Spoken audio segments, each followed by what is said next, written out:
Vous écoutez Radio Légumes et compagnie, le balado consacré à la culture et l'entretien des plantes comestibles.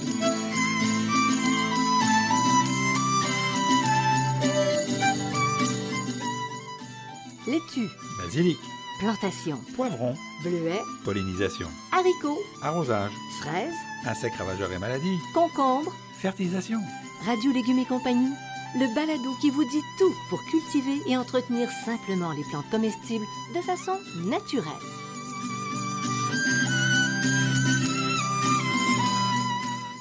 Cette émission vous est offerte par Garant, une entreprise québécoise qui depuis plus de 120 ans conçoit des outils pour le plus grand bonheur des jardiniers.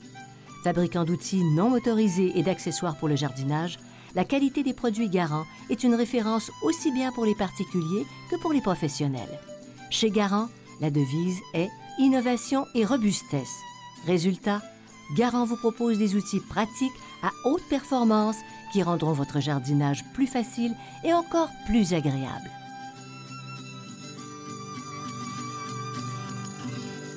Bienvenue, chers amis, bienvenue à Radio Légumes et compagnie. Et la compagnie, c'est vous et c'est aussi Bertrand Dumont qui est horticulteur de mon cœur, qui est aussi auteur prolifique, on va dire ça, parce que c'est vrai. On va dire ça. Bonjour, Janine. C'est même pas une rumeur. Bonjour, Bertrand. Et bonjour tout le monde. Alors aujourd'hui, mon cher ami, Oui. Ta présentation tient presque de la devinette. Oui. Ah ah! Alors, pose la devinette pour que j'y réponde. Qu'est-ce qu'on a au menu aujourd'hui? Qu'est-ce qu'on a au menu aujourd'hui? On va parler d'un petit cône à la texture vallonnée, composé de dizaines de petites boules. Eh bien, on parle de la framboise. La framboise et non une bebite. Non, pas une bébite, c'est la framboise dont on parle.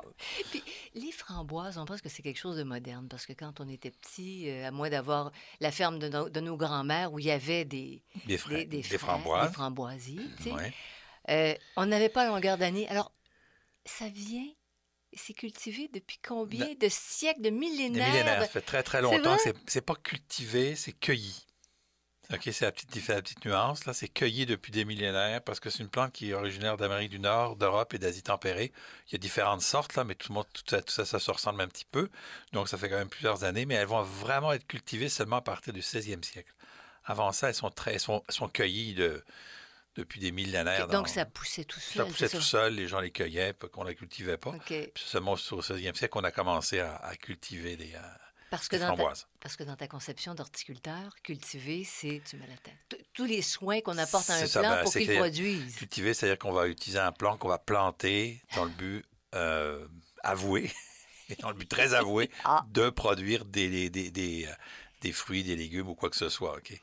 Donc, c'est un peu la différence, mais c'est comme ça que ça fonctionne. Bon, et puis il y a différentes couleurs.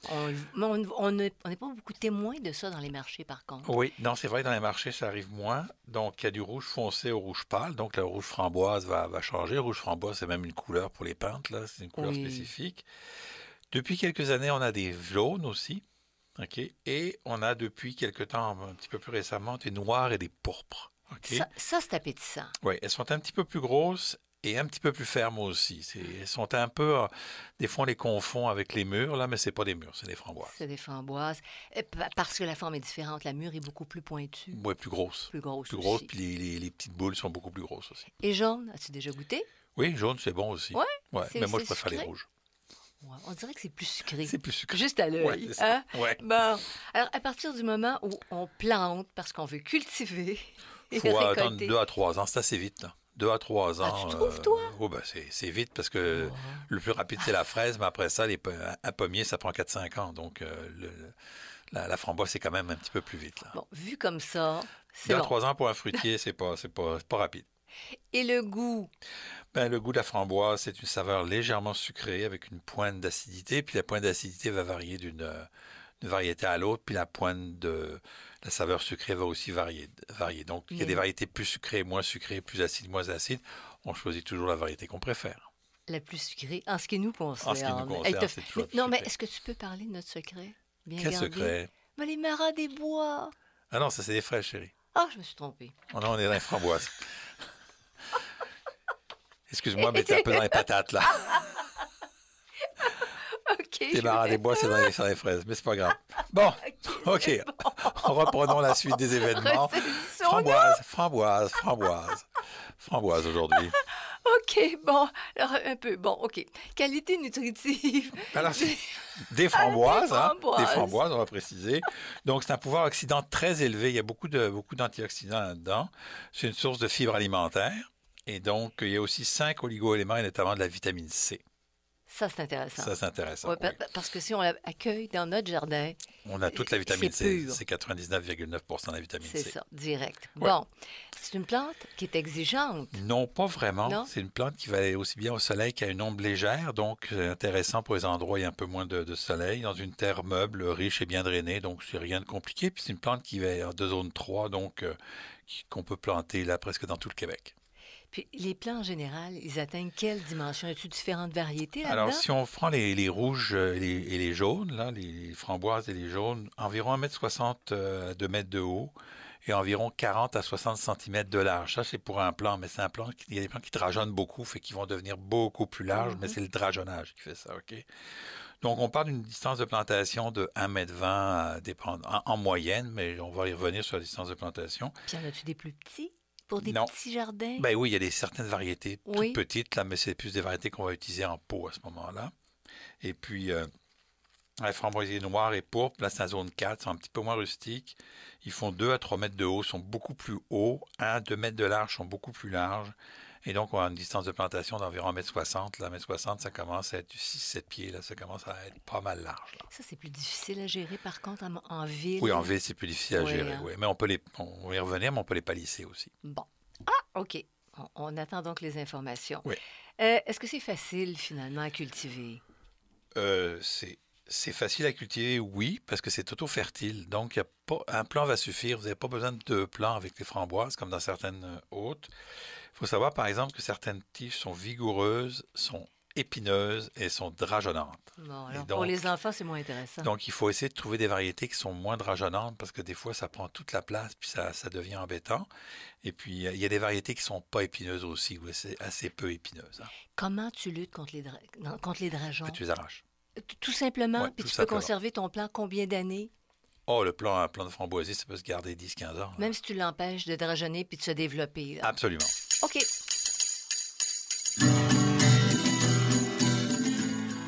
Vous écoutez Radio Légumes et compagnie, le balado consacré à la culture et l'entretien des plantes comestibles.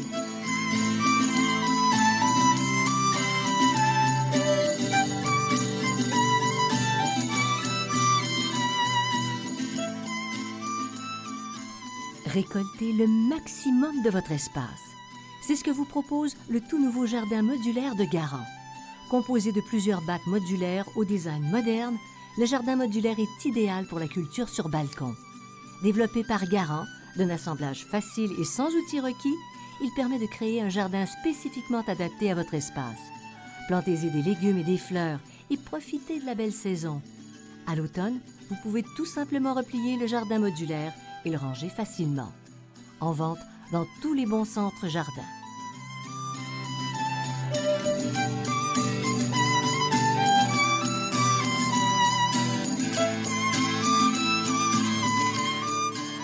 Vous écoutez Radio Légumes et compagnie, le balado consacré à la culture et l'entretien des plantes comestibles. Quand et comment on fait la plantation? Parce que là, on a décidé qu'on allait cultiver des framboises. Des framboises, hein? OK, des framboises. Donc, avant la plantation, on ajoute du compost, une plante qui demande un sol riche, donc on va ajouter du compost. Par la suite, on va utiliser soit des plantes à racines nues, tôt au printemps, c'est la méthode la plus intéressante parce que c'est la méthode la moins dispendieuse, la moins chère. Ou sans ça, on peut partir de pots cultivés toute la belle saison. Mais les pots, on en trouve en racines nues au printemps, c'est vraiment la meilleure solution parce que c'est beaucoup moins cher, c'est plus que 50% moins cher. Bon, et puis tu as les mêmes résultats. Puis aussi C'est rapidement, un peu 2, plus 3 ans. difficile parce qu'une plantation à racines nues demande un petit peu plus de supervision, là. Mais en réalité, c'est assez facile de reprise, donc ça ne pose pas de problème. Bon, et si ton voisin a des drageons, est-ce que tu peux partir Oui. de ces drageons Oui. et démarrer ta récolte, Effectivement. ta plantation. Ton voisin, ta grand-mère, ta sœur, tutti quanti, là, tes amis horticulteurs. Donc, on se passe les drageons. C'est ça. Super. La culture traditionnelle, c'est de faire des rangs distancés de 2 à 3 mètres de large parce que les plantes vont drageonner. Et à peu près sur le rang, on va mettre de 30 à 50 centimètres les plants les uns des autres, dépendant du type de plant. OK? Ça, c'est la méthode grand potager qu'on va utiliser. Parce qu'on n'a pas tous un potager, c'est-à-dire un champ à portée de main. Si on n'a pas de champ et qu'on veut avoir des framboisiers, ce qu'on peut faire, c'est une plantation individuelle qu'on va faire le long d'un mur. Et comme les tiges sont souples, on peut les palisser. Donc, on peut mettre un treillis en arrière et on va diriger les branches, OK, pour pouvoir le palisser. Et là, la plante va être beaucoup moins large.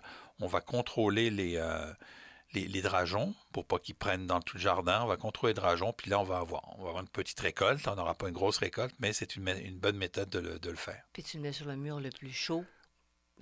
Oui, pas obligatoirement le plus chaud. C'est un treillis que tu utilises? On peut mettre un treillis, on peut mettre des systèmes de cordes ou de fil de fer plutôt, parce que la corde, c'est pas assez solide.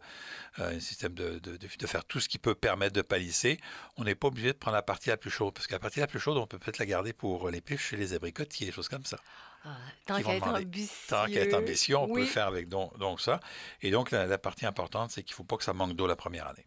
Ça, c'est très important. Maintenant, est-ce que le framboisier, malgré ses épines, travaille en association avec d'autres plants ou d'autres légumes? Oui, on peut les planter un peu avec les bleuets, les canneberges. Là. Il y a un petit problème avec l'acidité du sol. C'est parce que le framboisier, lui, n'est pas sensible à l'acidité du sol. Donc, si on peut mettre des framboisiers au pied ou des canneberges, ça aide un peu les canneberges à maintenir là, les drageons. Ça empêche un peu les drageons de passer.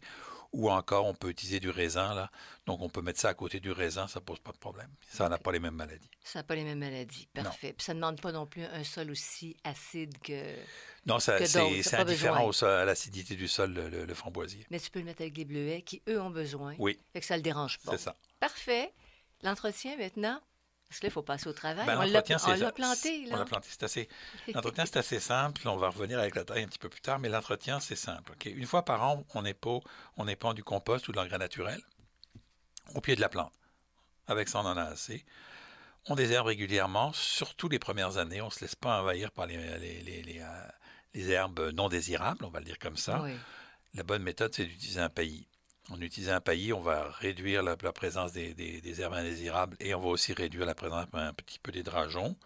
Et puis, on va contrôler le drageonnement pour éviter l'empiètement du jardin. Parce que c'est une plante qui peut devenir très envahissante, là, très agressive. J'aime pas le mot envahissant, je préfère agressive. Donc, on la contrôle en enlevant des drageons au fur et à mesure. Parce que c'est un petit coquin, le framboisier, il veut se répandre, lui. Il veut se répandre, oui. La taille. Et là, c'est important qu'on soit attentif parce que il y a une distinction. Tu vas nous faire une distinction entre les remontants, les non remontants, puis les framboisiers qui donnent une puis deux récoltes dans la même année. Alors, on va commencer par les non remontants et les remontants. Les remontants, c'est ceux qui donnent une par année, OK? Et les remontants, c'est ceux qui vont donner une par année à l'automne, plus tardif, ou deux productions. OK? Ça, c'est les remontants. Ça, les variétés, quand vous achetez la variété, on vous dit elle est remontante, non remontante, ça, il n'y a pas de problème. OK? Donc, pour les non remontants, ce qui est à peu près la base ce qu'on trouve le plus, là, ce sont les variétés les plus traditionnelles. Là. En juillet et août, on coupe les tiges qui ont produit au ras du sol. OK? C'est facile. Ces tiges-là, on les reconnaît parce qu'il y a des bouquets de fruits dessus. C'est toutes les tiges où vous avez enlevé les bouquets de fruits. Donc, tout ce qui a été récolté, vous allez voir que vous avez des tiges vertes sans bouquet de fruits, puis des tiges vertes, mais qui sont souvent plus foncées, avec les bouquets de fruits que vous avez récoltés. Elles ont tendance à se dessécher rapidement, c'est celles qu'on enlève, et on palisse celles qui sont obtenues au moment si on fait du palissage, ou dans certaines techniques aussi, je ne rentre pas, c'est un peu compliqué, les techniques, c'est plutôt visuel qu'il faut le voir, il y a des techniques de palissage aussi, donc on peut les attacher ou on laisse ces nouvelles pousses comme ça. Donc tu dis de les couper à quelle distance? Celles qui ont ras du sol. Ras du sol, carrément. Parce qu'elles ne produiront plus, elles ne vont rien apporter, et de toute façon, elles vont être sèches au printemps suivant. Donc si vous n'avez pas le temps de le faire à l'automne, ce qui peut arriver, vous pouvez couper au printemps, Et vous allez le voir, ces tiges-là ont encore leurs petits fruits, leurs petits réceptacles de fruits. Donc, c'est facile à trouver. Okay? Mais est-ce qu'il y a un avantage à le couper, par exemple, au printemps pour donner un peu plus de force à la plante? Pas du tout. C'est une question d'organisation. Donc, c'est pas un problème. Puis, au début de la nouvelle croissance, donc au printemps, quand les nouvelles pousses apparaissent, on va enlever les tiges faibles ou mortes, là, celles qui sont mortes pendant l'hiver. Puis, les tiges qui ont plus de 1,35 m, 1,40 m de haut, on va les couper. Pourquoi on va faire ça? Parce que 1,40 m, ça commence à être haut pour récolter. Donc, on les coupe juste pour se faciliter la vie. Une question pratique. Maintenant, les remontants. Mais là, vois-tu, ça fait longtemps, je me trompais, je ne comprenais pas exactement le sens de non-remontant et remontant. Remontant, ça revient à la vie une deuxième fois, alors on va s'en souvenir. En réalité, ça ne revient pas à la vie une deuxième fois, ça reproduit une deuxième fois dans la même année. On va être encore plus précis. Ça remonte, ça remonte, ça revient une deuxième fois. Donc, pour les remontants, en septembre, on enlève les branches sèches qui ont déjà fructifié en juin, juillet. OK, ça, on le fait vraiment. C'est important de le faire au mois de septembre. On supprime les extrémités des branches qui ont déjà porté des fruits. OK? Au mois de septembre, on enlève les branches qui sont sèches. OK? Celles qui ont séché, on les enlève. On garde toutes les autres. Et on fait juste tailler l'extrémité des branches qui ont déjà porté des fruits. On va les garder parce qu'elles vont reporter des fruits à nouveau, celles-là. OK?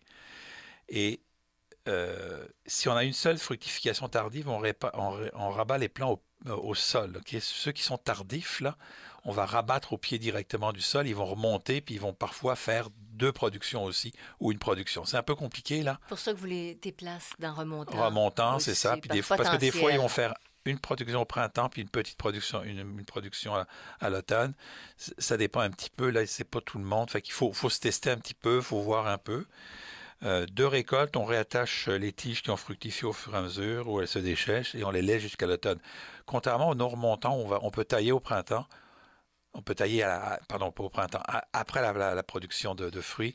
Avec les remontants, on ne le fait pas parce que là, on va perdre la deuxième production de fruits. Oui, c'est ça. Donc, on attend vraiment là, le printemps pour faire la taille.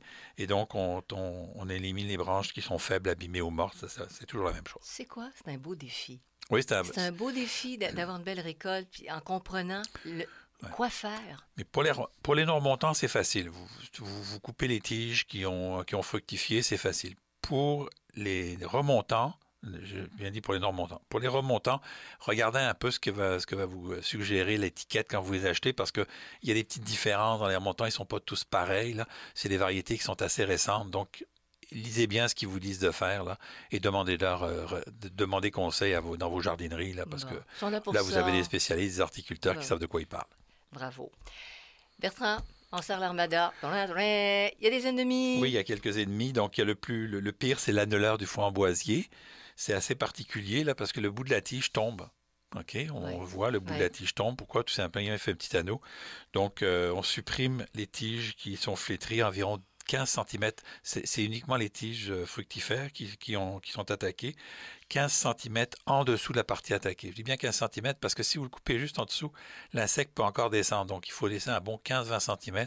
Puis là, on détruit cette partie-là. On ne met pas dans le compost, c'est ça? Là, non, on détruit. On ne met pas dans le compost. On a aussi la drosophile à ailes tachetées. Ça, c'est un problème récurrent de plus en plus. C'est ces petits vers qu'on a dans les framboises quand on les cueille. Là, il faut mettre une toile flottante au début de la saison pour empêcher que les drosophiles, qui sont des petites mouches, viennent pondre leurs œufs. Si on a des pucerons, savon insecticide, BTK, Nîmes et insecticide à l'ail. Si on a de la verticillose, solution à base de soufre, mais surtout on supprime les parties détruites et atteintes, là, parce que ça c'est difficile à traiter. L'anthracnose puis de la rouille, des solutions à base de cuivre, puis du blanc à base de soufre. Mais le blanc sur le framboisier, il ne faut pas trop s'énerver avec ça. C'est un peu endémique, là, donc on laisse un peu aller. Alors, ça pourrait être décourageant pour quelqu'un qui entend ça, mais non, c'est pas tant attaqué. C'est pas tant attaqué que ça. Là, je vous donne toujours un peu les choses pour que vous sachiez de quoi on parle, mais c'est pas tant attaqué que ça. Une petite frousse, puis après, tout est correct. Voilà.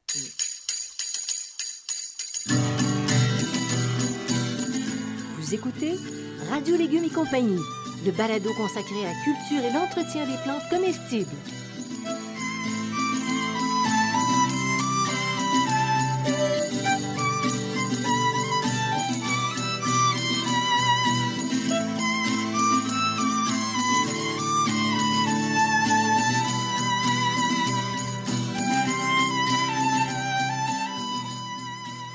le potager urbain facile et naturel, potager en pot, le jardin fruitier facile et naturel et potager productif. Retrouvez les livres de Bertrand Dumont en format papier en librairie et sous forme numérique sur le web.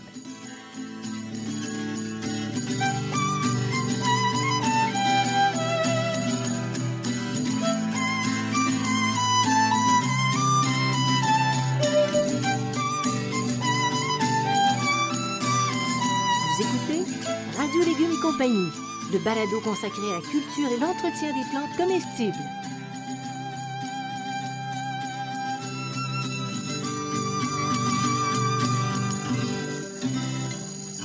On les cueille, les framboises, à leur plein mûrissement, si je ne me trompe pas. C'est exactement ça. Il faut que quand vous prenez la framboise entre les doigts, ben, elle se détache sans effort. Si vous êtes obligé de tirer sur la framboise, elle n'est pas mûre. Alors, si elle vous résiste, Oui. ça ne marchera Ça pas. marchera pas. Donc, on la prend entre les doigts sans trop les presser parce que la framboise a une particularité, c'est un fruit extrêmement sensible. Donc, il se transporte très, très mal. Et on tire délicatement pour le séparer du réceptacle. C'est vraiment très délicat. Et puis, si vous avez des framboises, vous récoltez à peu près tous les 3 ou 4 jours. OK? Il faut savoir que c'est un fruit non climatérique, donc il ne mûrit plus après la cueillette. Une fois que vous l'avez cueilli, il arrête. Donc, si vous le cueillez pas mûr, il ne mûrira pas plus. Là. Dites-vous pas, je vais prendre les framboises, je vais les mettre sur le comptoir, puis elles vont mûrir. Ça ne marche pas. Donc, non climatérique, Eric. on va se souvenir de ce OK. terme-là. Donc, Ouais. ne mûrit pas après la cueillette. Donc, vraiment, on les mange. Tu vois ma truc? Parce que moi, là, les framboises, comment est-ce que c'est le meilleur, une framboise? C'est cueilli, mangé. Ça n'a même pas le temps de se rendre à l'assiette. C'est encore le meilleur moyen. Et Bertrand, ça n'a même pas le temps d'être partagé. Oui, j'en cueille pour les autres de temps Ah en oui, temps. je Oui, sais j'en que t'es cueille pour les autres. généreux. J'en cueille pour les autres.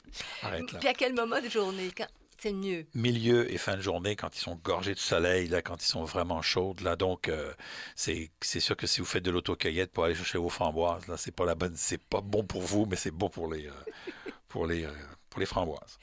Puis de quelle manière les manger? Ça, je laisse ton côté gourmand nous expliquer ça à Moi, il ta façon. n'y a rien qu'une seule manière pour manger les framboises, c'est fraîche, nature, sans sucre, sans rien. Une vraie framboise qui est bien bonne, bien sucrée, Ouais. là, elle demande rien d'autre, OK, au naturel. Ouais. D'ailleurs, une petite anecdote, quand j'ai fait écrire mon livre sur le jardin fruitier, c'est la recette que je donne, c'est au naturel. Je dis manger ça comme ça.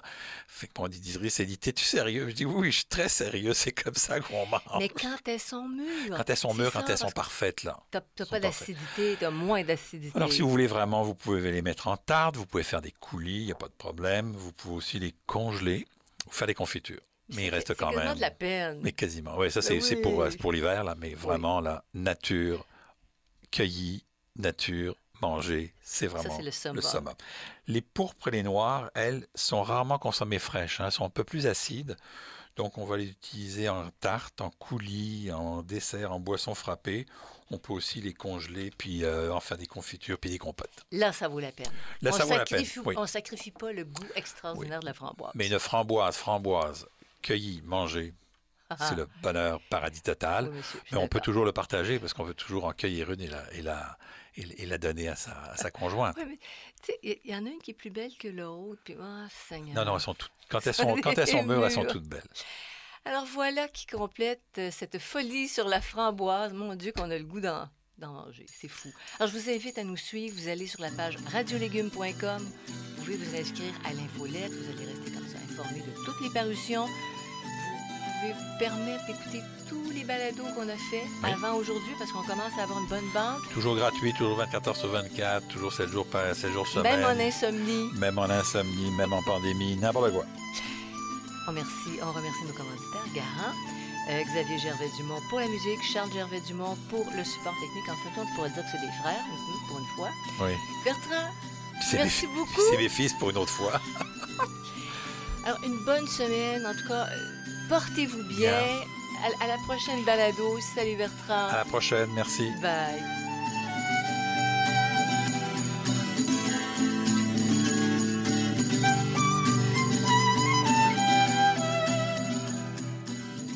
Vous écoutez Radio Légumes et compagnie, le balado consacré à la culture et l'entretien des plantes comestibles.